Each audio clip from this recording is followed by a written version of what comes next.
Shalom saudara yang kekasih, kembali bersama saya Pendeta Ram Kenny. Ini adalah kelanjutan dari pembahasan tentang 10 hukum Allah. Saudara yang kekasih, bila mana ada orang yang mengatakan kepada saudara bahwa hukum Allah itu sudah dipalangkan dan tidak berlaku lagi, maka kita harus berhati-hati. Jangan langsung percaya. Kita harus buktikan dengan apa yang tertulis dalam Alkitab. Benarkah demikian atau tidak?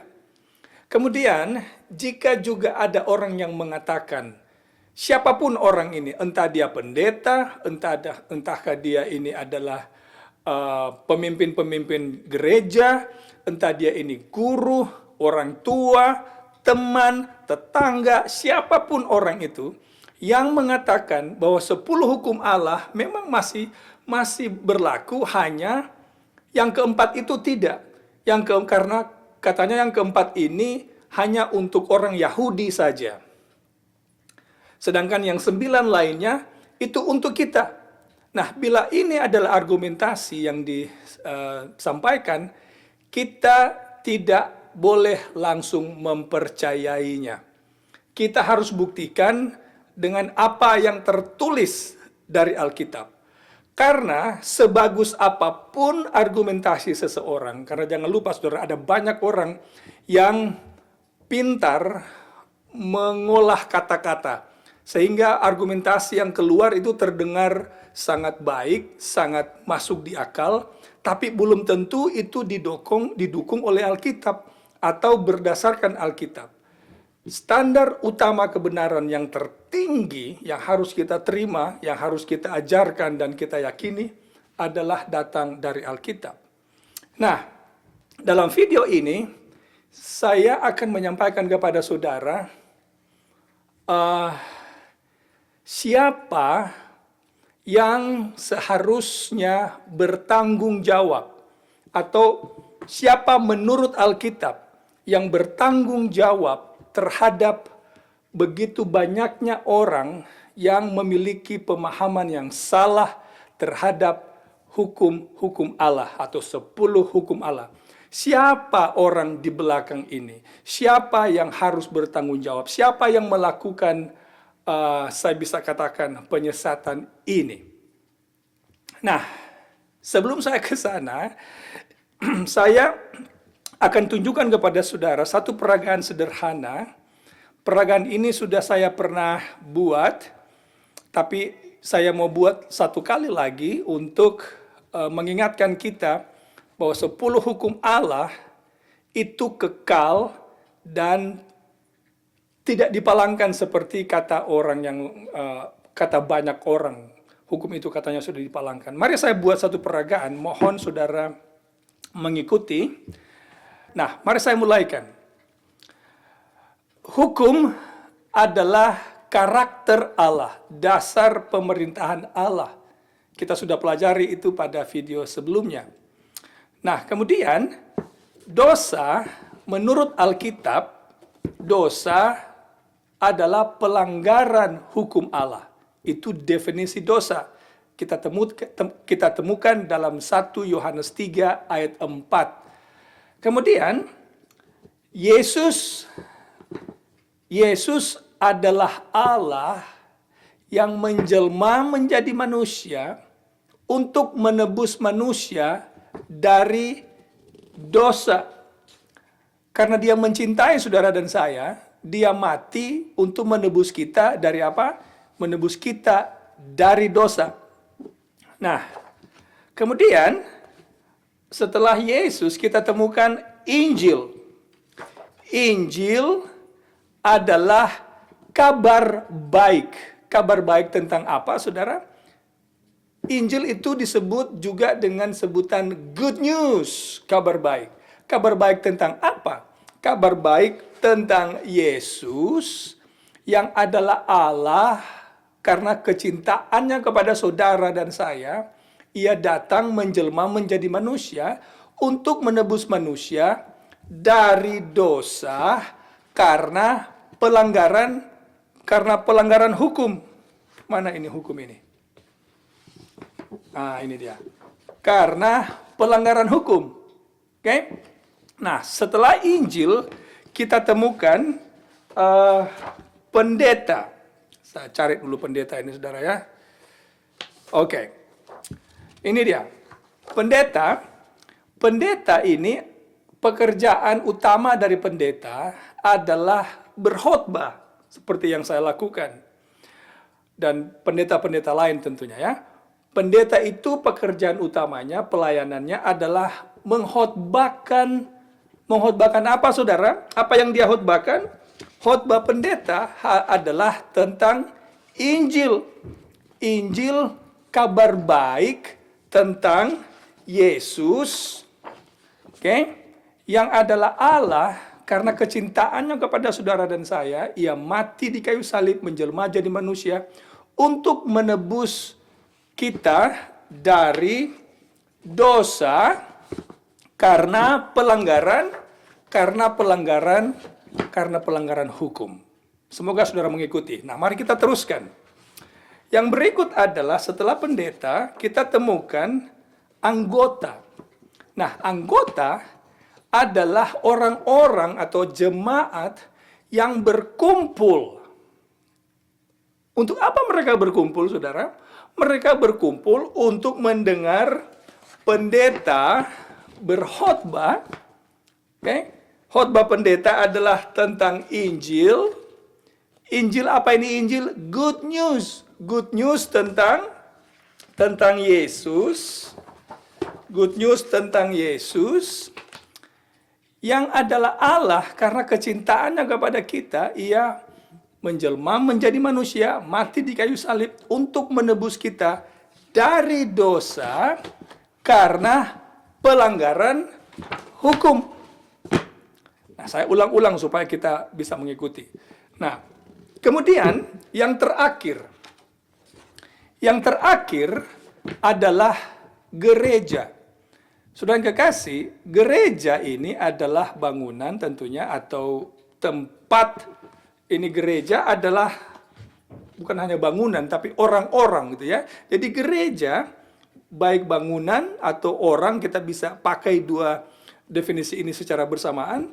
Gereja adalah orang-orang, mana itu ya? Adalah orang-orang ini anggota yang berkumpul untuk mendengar pendeta berkhotbah. Khotbah pendeta itu adalah tentang Injil. Apa itu Injil? Injil adalah kabar baik tentang Yesus yang adalah Allah. Karena kecintaannya kepada kita, ia mati di kayu salib untuk menebus kita dari dosa karena pelanggaran hukum. Nah, semoga saudara mengikuti ini. Nah, ini yang saya mau lakukan.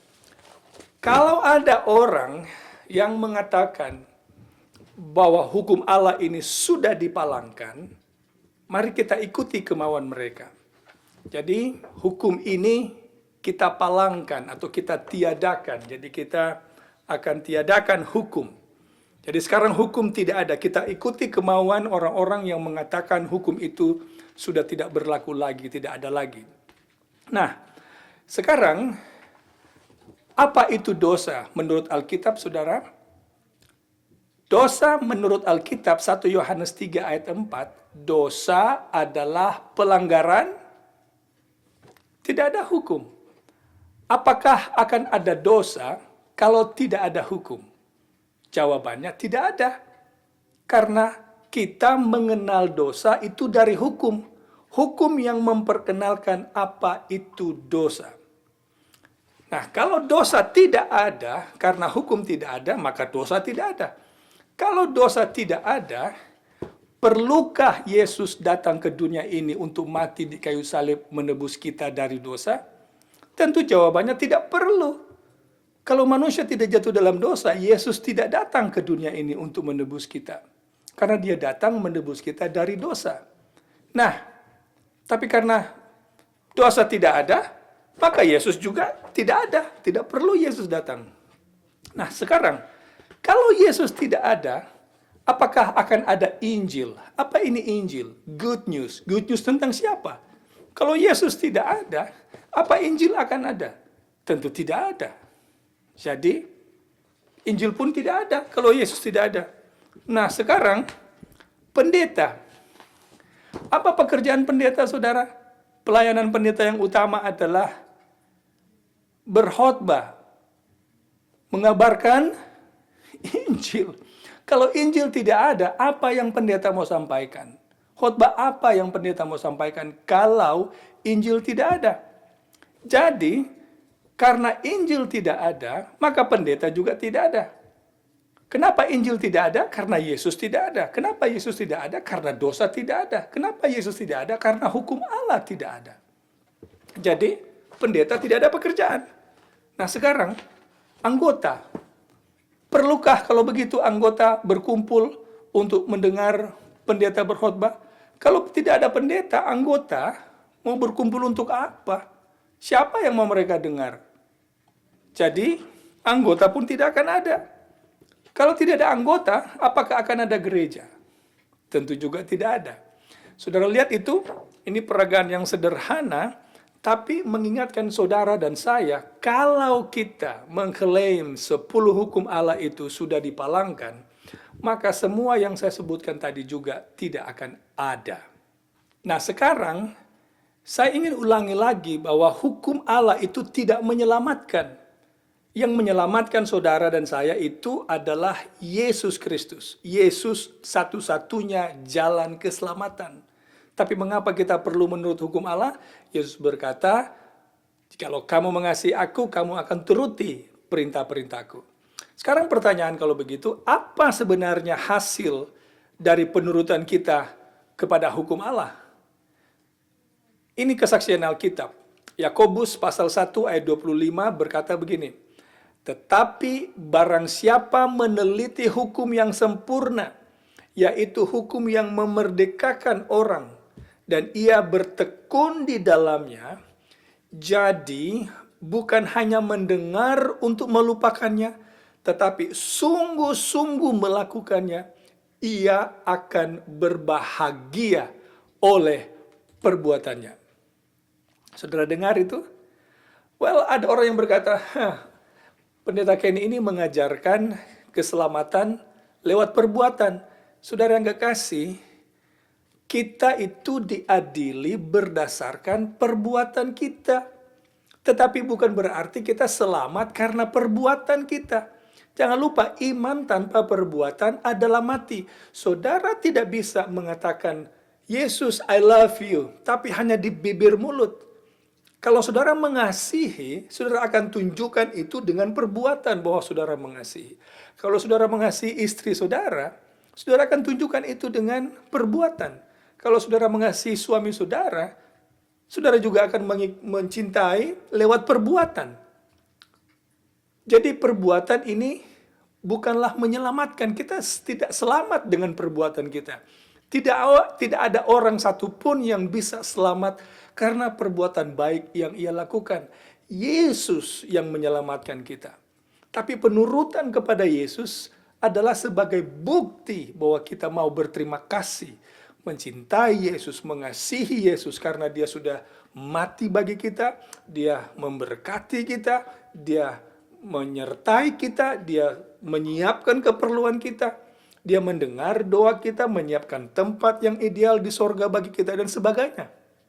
Itu sebabnya kita harus mengasihi Yesus. Lewat apa? Penurutan kita.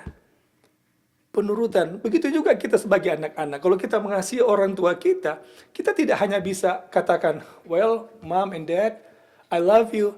Atau "Mama, papa, saya mencintai, mengasihi saudara." Tapi tidak ada perbuatan. Perbuatan itu penting, saudara, untuk membuktikan kasih kita. Nah, sekarang disebut apa orang yang tidak menurut hukum Allah kalau begitu? Karena ada orang yang menolak menurut hukum Allah. Akan disebut apa orang jenis ini? Orang yang tidak mau menuruti perintah-perintah Allah. Mari saya baca Yohanes atau 1 Yohanes pasal 2 ayat 4. 1 Yohanes 2 ayat 4 berbunyi, "Barang siapa berkata, 'Aku mengenal dia,' tetapi tidak menuruti perintahnya, adalah seorang pendusta dan di dalamnya tidak ada kebenaran. Saudara dengar itu? Kalau kita berkata, aku kenal Yesus, aku menurut Yesus, tapi tidak menurut perintahnya, kita ini seorang pendusta dan di dalam diri kita tidak ada kebenaran. Karena kalau kita mengenal Dia, kita akan menurut apa kata Yesus. Nah, sekarang sudah yang kekasih, kalau begitu, sekarang tiba pada poin penting kita. Siapa kalau begitu yang bertanggung jawab terhadap ketidaktahuan orang banyak tentang hukum Allah yang masih berlaku ini? Siapa yang bertanggung jawab? Saya tidak akan menjawab dengan argumentasi saya akan menjawab dengan apa yang Alkitab tulis. Karena inilah dasar kebenaran kita. Ayat ini cukup keras, tapi mau tidak mau saya harus bacakan. Karena ini bukan apa yang Ram Kenny katakan, ini Alkitab katakan. Jadi saya berani menyatakannya kepada saudara. Mari kita pergi ke Yeskiel pasal 22. Yeskiel pasal 22 ayat 26 berbunyi begini. Imam-imamnya memperkosa hukum Tauratku. Siapa saudara? Imam-imam. Siapa imam-imam ini kalau di zaman modern sekarang ini? Imam-imam bisa jadi para pendeta-pendeta, pemimpin-pemimpin gereja. Imam-imamnya memperkosa hukum Tauratku dan menajiskan hal-hal yang kudus bagiku. Mereka tidak membedakan antara yang kudus dengan yang tidak kudus. Tidak mengajarkan perbedaan yang najis dengan yang tahir. Mereka menutup mata terhadap hari-hari sabatku. Lalu dengarkan ini saudara. Demikianlah aku dinajiskan di tengah-tengah mereka. Siapa di belakang atau siapa yang bertanggung jawab terhadap ketidaktahuan orang tentang hari Sabat, tentang hukum Tuhan, tentang mana yang najis dan mana yang tidak najis, mana yang kudus dan mana yang tidak kudus? Para imam-imam, para pendeta-pendeta yang mengatakan, silakan saudara, semua ini suci, kalau sudah kita doakan, sudah kudus, kita bisa makan apa saja. Apakah itu Alkitab sebutkan? Alkitab saya mengatakan tidak. Nah, sekarang saudara yang kekasih, sebagai penutup, kalau begitu, apa alasan utama kita untuk menurut perintah Allah? Apa motivasi kita? Apa alasan kita menuruti perintah Allah itu? Apakah untuk selamat? Mari kita lihat apa kata Alkitab. Alkitab berkata, Yohanes 14 ayat 15, ayat yang saya ulang-ulang, jikalau kamu mengasihi aku, kamu akan menuruti segala perintahku. Saya tambahkan juga ayat yang terbalik, sekarang 15-14. Kalau tadi Yohanes 14 ayat 15, sekarang Yohanes 15 ayat 14. Kamu adalah sahabatku. Siapa saudara? Kita akan disebut sahabat Yesus. Jikalau kamu berbuat apa yang kuperintahkan kepadamu. Maukah saudara disebut sahabat Yesus? Yesus mengasihi orang yang menuruti perintah-perintahnya.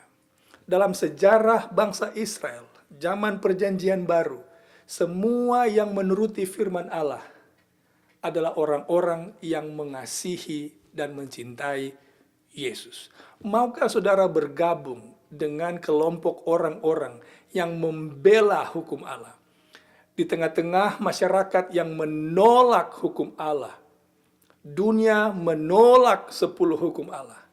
Maukah saudara bergabung dalam barisan kelompok umat Tuhan yang tetap menunjukkan kecintaan kepada Yesus dengan menuruti perintah-perintahnya? Kalau itu kerinduan saudara, saya mendoakan saudara, semoga saudara mengambil keputusan untuk mengikut Yesus. Semoga pelajaran ini memberkati hidup saudara, adalah doa saya. Amin.